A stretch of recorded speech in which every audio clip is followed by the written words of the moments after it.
108 স্বামী বিরজানন্দ ভারতী মহারাজের 125তম জন্মদিবস উপলক্ষে প্রতি বছরের মতো এবারেও বিডন স্ট্রিটে পালিত হচ্ছে তাঁর জন্মোৎসব। জাতি, বর্ণ, ধর্ম নির্বিশেষে দূর দূরান্ত থেকে ভক্তদের আগমন গুরুদেবের জন্মোৎসবে। শুক্রবার এই বিশেষ দিন উপলক্ষে ঠাকুরের সংগৃহীত বাণী এবং ঠাকুর সম্বন্ধে লেখা বিভিন্ন বইও ভক্তদের হাতে তুলে দেওয়া হয়। কৃষ্ণমতে বৈষ্ণবরীতিতে মূলত গুরুদেবের পুজো হয়।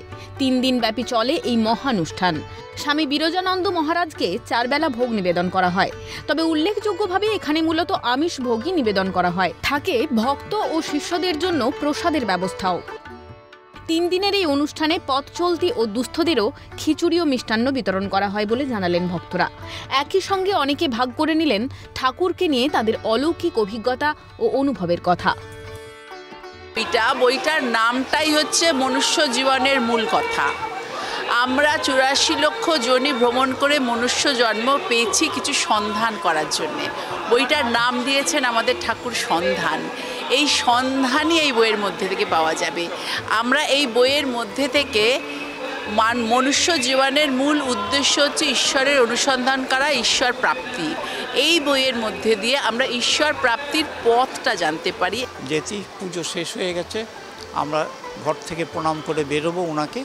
এবার তখনই তিনি বললেন, দীক্ষা নিবি? আমরা বললাম নেব। তখনই আমরা দুজন, আমার আরেক বন্ধু বিজন চৌধুরী ছিল, দুজনের দীক্ষা নিয়ে নিলাম।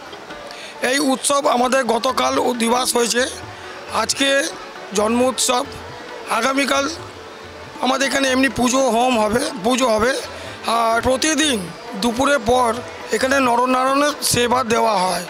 খিচুড়ি, মিষ্টি, সবজি দিয়ে, সেটা একটু বাদে বাইরে হবে।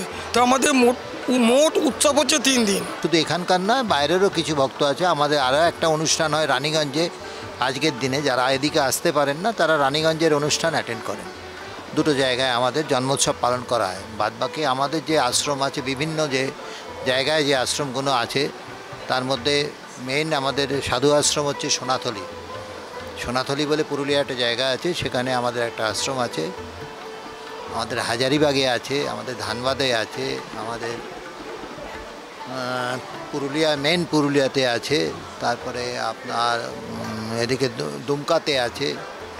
একটি মেয়ের পরীক্ষা, আমার তো পরীক্ষায় মেয়েটি ভালো করেছি মন্দ করেছি, আমি খুব দ্বন্দ্বে ছিলাম কি করবে।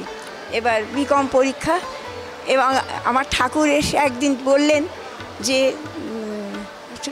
আমি দেখছি ঠাকুর এসছেন, চোখটা একটু ঘুমিয়ে পড়েছি, এসে বলছেন যে একটা গ্রুপে একটু কম আছে, কয়েক নম্বর কম আছে, একটু কম আছে। আমি বললাম, তা কি হবে বাবা? বললেন, ও ঠিক আছে, হয়ে যাবে। এরপরে যখন রেজাল্ট বেরোলো, দেখলাম একটা গ্রুপে ঠিক 4 বা 5 নম্বর কম আছে, সেটা তারা দিয়ে পাশ করিয়ে দিয়েছে। প্রতি বছরই এটা দীর্ঘদিন যাবৎ একত্রিত হচ্ছি, পালন করে আসছি, এবং আমরা সারা পৃথিবী থেকে নানা দিক থেকে নানাজন আসেন, আমরা একত্রিত হই এই উৎসবেতে।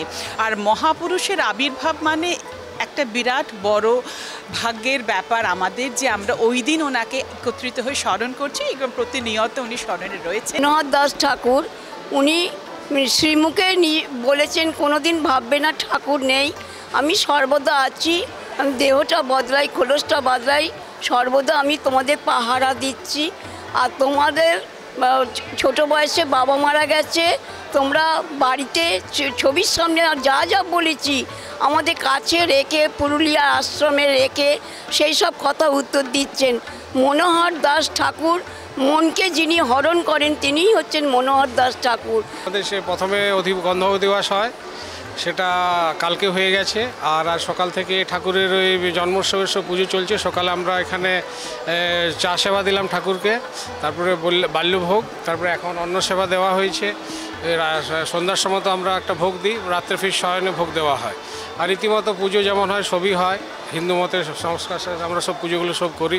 দূর দূরান্ত থেকে ভারতী মহারাজের যারা ভক্তরা রয়েছেন, শিষ্যরা রয়েছেন, তারা এই দিনে একসঙ্গে এই জায়গায় সমাবেত হন।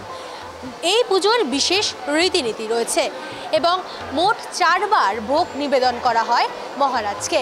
পাশাপাশি এখানে নিরামিষ ভোগের চল নেই, সাধারণ মানুষ যেটা খায় তাই মূলত নিবেদন করা হয় মহারাজকে এবং বিভিন্ন রীতিনীতি মেনে আচার অনুষ্ঠানের মাধ্যমে এই পুজো সম্পন্ন করা হয়।